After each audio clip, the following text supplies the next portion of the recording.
For beloved stand-up Jim Gaffigan, life at home with his talented wife, Jeannie, and their kids was all funny business until a health scare gave them the biggest challenge of their lives.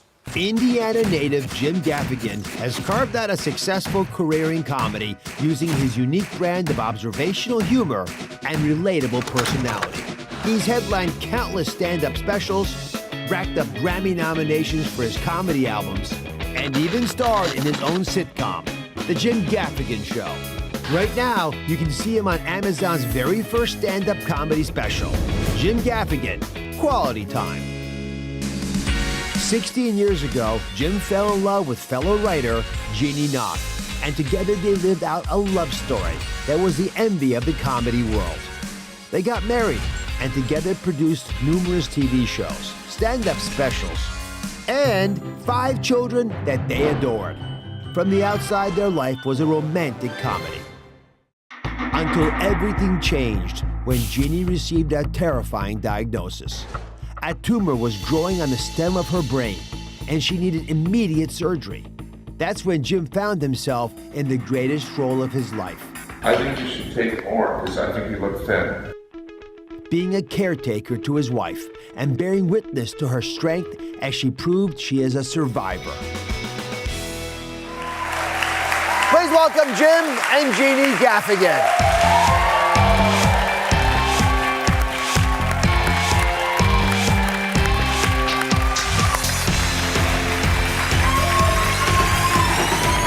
So happy you're here. Thank you again for coming. I'm glad you came too, but I'm especially glad Jeannie came. Thank you.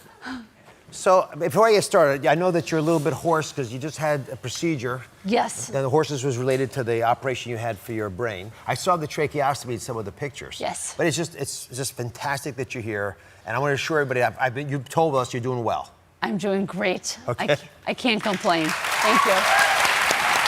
So let me take you back, if I can, to a little darker time. So, Jim, when was the first? When was it, and what was your reaction when you first heard the diagnosis? We had learned that there was something going on Easter weekend, and it was very terrifying because I 5 kids. I can barely get dressed. Yeah. Actually, it's funny even saying that, and humor is the closest distance between two people. Yes, the lens through which we viewed the world was humor. And so it just kind of helped me deal with the fear and the anxiety. As a surgeon, I would much, much rather operate on the man than the female, because the woman will be there to help. And the guy's usually floundering around. In fact, you made a comment that this whole process is having 5 kids is like being in water with the 5 kids drowning, and then they give you another kid. Yeah. Is that about right? Yeah, it is. It's, parenting is an incredible task. And by the way, being a caretaker, it was an incredible opportunity and a privilege to be a caretaker, but it's really hard. It's a pretty harrowing experience being a caretaker. But also, when you almost lose something or someone, you have a greater appreciation for it. So I know that's for me. We have a lot of gratitude for each other. We've always loved each other and had a great team, but now I feel like we're really grateful. We're grateful that God put us together.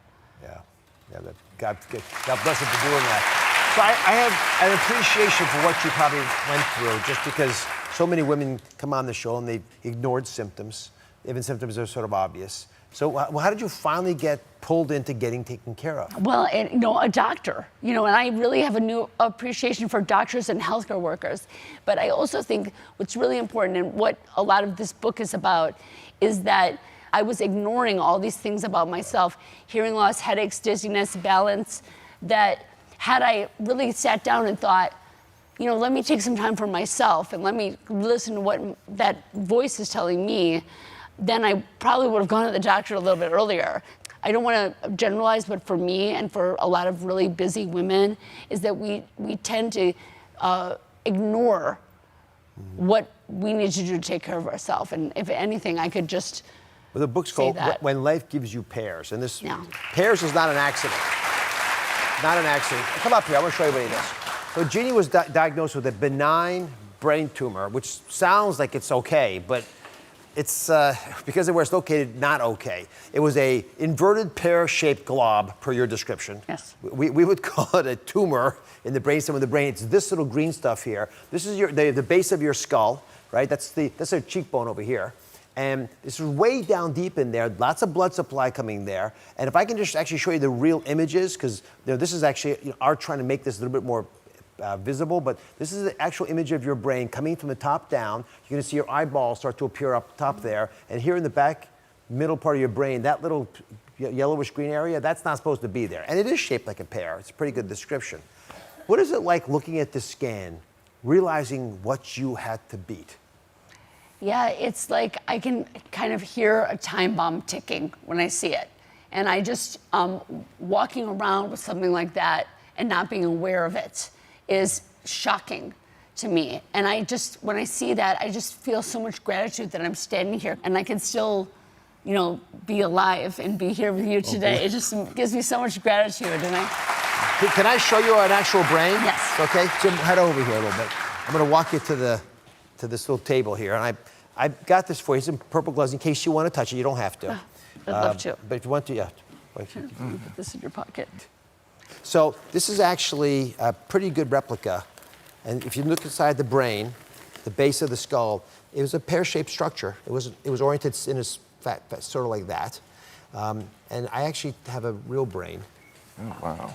That I only want to show to you because this red dot is about where it was putting pressure. And this little circular area is sort of command and control for all the autopiloting of the brain. And these tiny little slivers of nerves, which you can barely make out, go to your ear, which is one of the reasons your first symptom was hearing loss. And if you see how big this pear was to put pressure on top of there, and what a difference it would have made if it wasn't taken out as meticulously as it ended up being removed, you realize what a miracle you are standing here. Yeah. But the thing is, this is the toll booth to the body. Everything from the brain, right? It's like this. Everything from the brain down to the body goes through that one command center.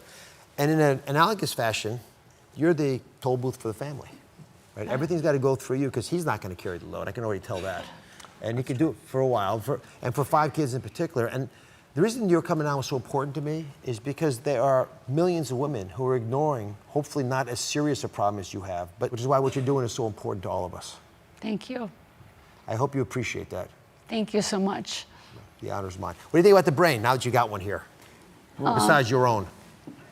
It's like cauliflower. Oh, great. Do you want a bite? Or? Want a bite? Ooh, that feels weird.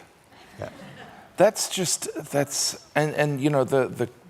the brainstem, because of Jeannie's tumor, there's a version where it was all the way, it's slowly moving over, but the fact that she was walking around, like when we went in, Dr. Betterson, who's the neurosurgeon, was kind of surprised that she was, but like the human body just adjusts.